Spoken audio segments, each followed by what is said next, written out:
I'm so excited for my guest today, Onnie Michalsky. She is a licensed therapist and wellness coach for busy moms who desperately need a break but refuse to take one. She's also a mom of 6 who helps fellow moms hang up their superwoman capes and break through the limiting beliefs that are keeping them from becoming their best self. Her mission is to help women discover and fall in love with who they are under their mom hat so they can design the life they want to be living. Oh my gosh, I am so excited for this. I have lots of moms that listen, and we're coming up on the holidays, which is one of the most stressful but joyful times for moms. So welcome, Onnie. How are you doing? Thanks, Monica. I'm doing good. I'm excited to be here and to share with your audience all about taking off your superwoman cape. Oh, it's so important. It's so important. Well, I read that you had 6 kids, but let's start with telling us a little bit about yourself and your family. So, yep, it is correct. I have half a dozen kids, and they range from ages 21 all the way down to our youngest is 7.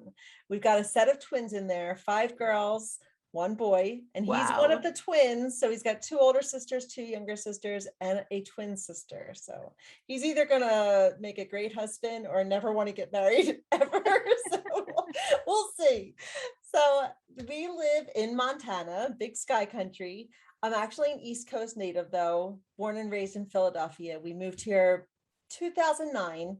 And yeah, so I am like you mentioned, a therapist and a coach. And so I use a lot of my like background, my education, as well as mostly my experience as a mom. And I have a 21-year-old and an 18-year-old, so I am towards the end, but then I also have the beginning. I've got like the 7-year-old, so still a while before I can officially say that I was successful raising them. But I don't know if we can ever say that we were successful at raising them, right? I mean, once a mom, always a mom, but Yes. it does change in a beautiful way. I have an 18-year-old too and a 10-year-old. So Okay, so I yeah, you get got the the age as well. oh, I, that's I know a thing or amazing. two about like staying sane and like navigating through. Yeah. Not that, I at first I was like, I can help moms navigate motherhood. And I just started laughing like, heck no, I don't even know what the heck I'm doing myself, much less be able to do it. Like I can navigate the feelings and like how to stay sane, but that's about it. Yeah, no, but that is so important and a few steps ahead, right? You just Yes. need someone who's a few steps ahead. So I'm really excited.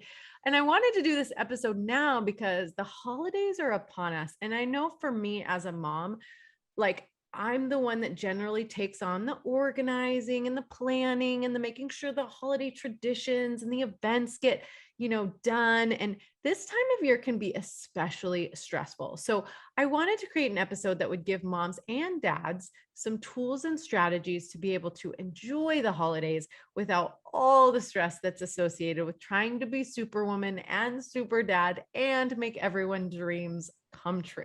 Yes. I'm wondering if anyone out there is going, oh my gosh, yes, I feel that. Yep. Well, when you were reading it, I that because as moms, we are the ones who usually take over that role in making sure that everything is perfect and everything's taken care of and everything's under the tree or whatever, the holidays, it does bring a lot of this feelings of responsibility and feeling like we're the ones that need to make the magic happen. Yeah.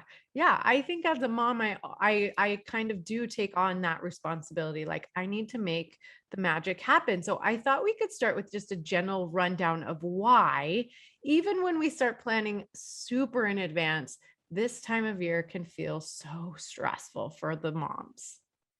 So there's a few reasons that I think we can contribute to, these feelings of overwhelm and thinking that we get everything perfect. And one are these unrealistic expectations, right? We think back on our own childhood and we remember the feelings that we feel. We don't even remember like what we got for Christmas, if like, or different events. We don't really remember that, but yet we're left with this feeling. And so we try to recreate the feelings. And these feelings are idealized. Is that the word? Like, Yeah. they may not be quite realistic. So we try to go above and beyond to recreate those feelings. So unrealistic expectations definitely contributes to it. As well as many of the super women that I deal like that we work with are perfectionists. And we try our hardest to make sure that things are perfect. And as we know, that's not possible. And we end up being exhausted and overwhelmed because we're trying to meet the standard, and it's just not realistic. Um, and just, our own tendencies to want the best for our kids, right? Want the best for our families. And we start zoning in on like these details, whereas instead we need to kind of look at the overall picture and ask ourselves, how do we want to feel when the holidays are through? How can we find that joy and keep that joy? And it might not be, buying the hottest gifts or making sure that all our wrapping paper is Matching. right? Or like these little details. And instead, kind of looking at that bigger picture and saying, how do I want to feel throughout the holidays, and keeping that in mind as you move through. Yeah, so important. So, let's talk about some of the negative thought patterns that are common to high achieving superwoman moms like this time of year. Cause I definitely feel that. Like for me, like I grew up in a Jewish home, so we didn't have Christmas, right? And I married into a Christian family, and so Christmas was new to me, but I am, like you said, a perfectionist and, very much high achieving, like superwoman feeling. But for me, I didn't have like a roadmap to Christmas. And so for many years, it was so stressful to me because I felt like I had to create this perfect thing, but I didn't even know what What that was. right? Like So just what you've seen in the movies. yeah, exactly. And that's probably part of it, right? Part of it is just it's so idealized in Hollywood and in the magazines, and like it's just the standard is set so high. But what are some of those thought patterns that reoccur in that high achieving superwoman mom? So one of the big ones is the all or nothing thinking. And that's the black and white or didactic, where we feel that there's no looking at the gray areas.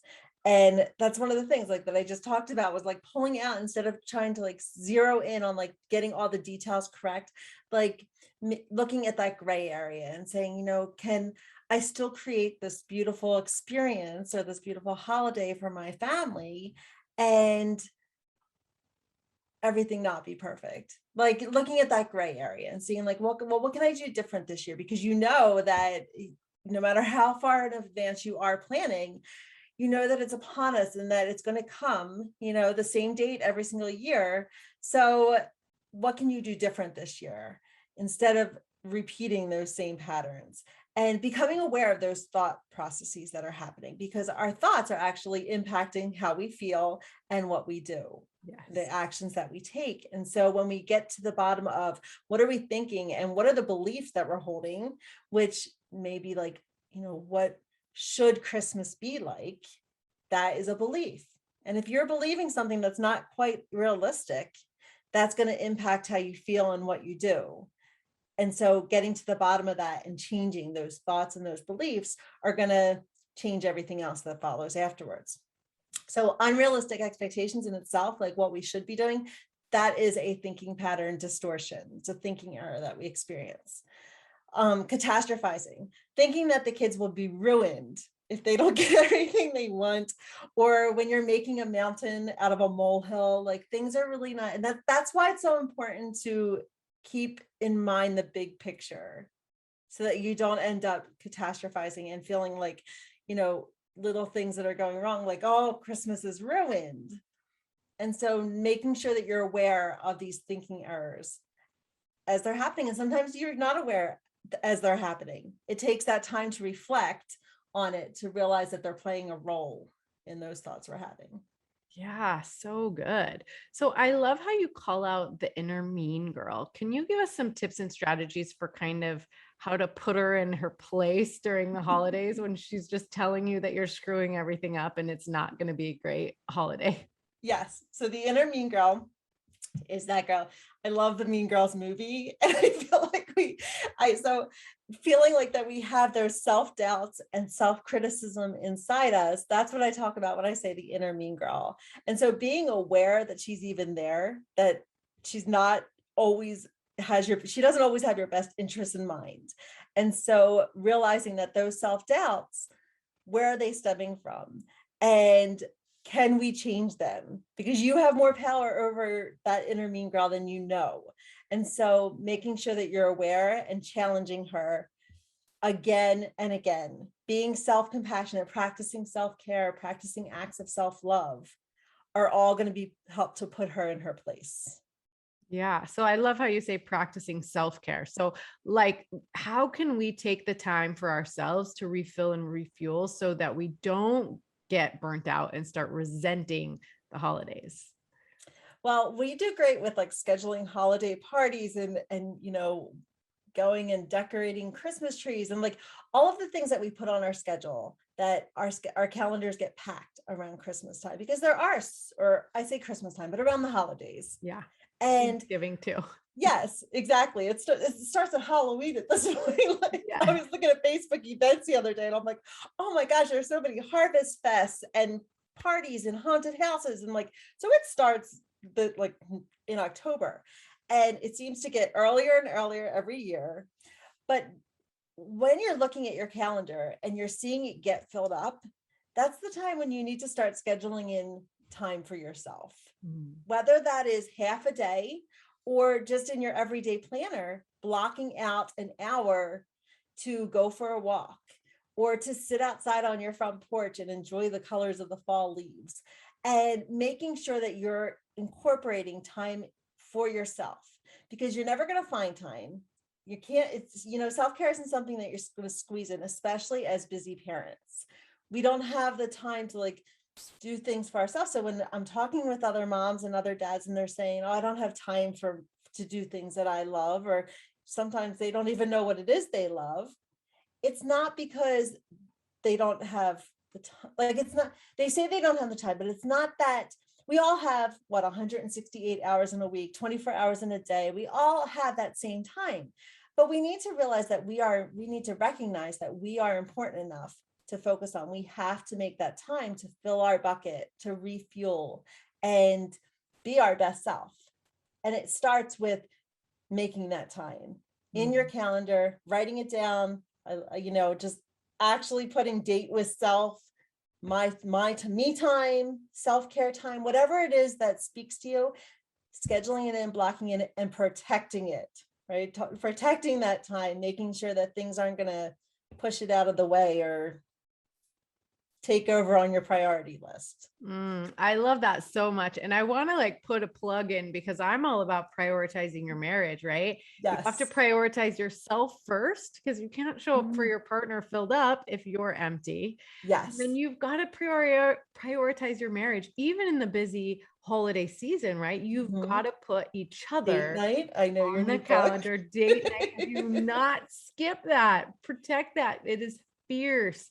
And it will do wonders for your ability to show up as a team.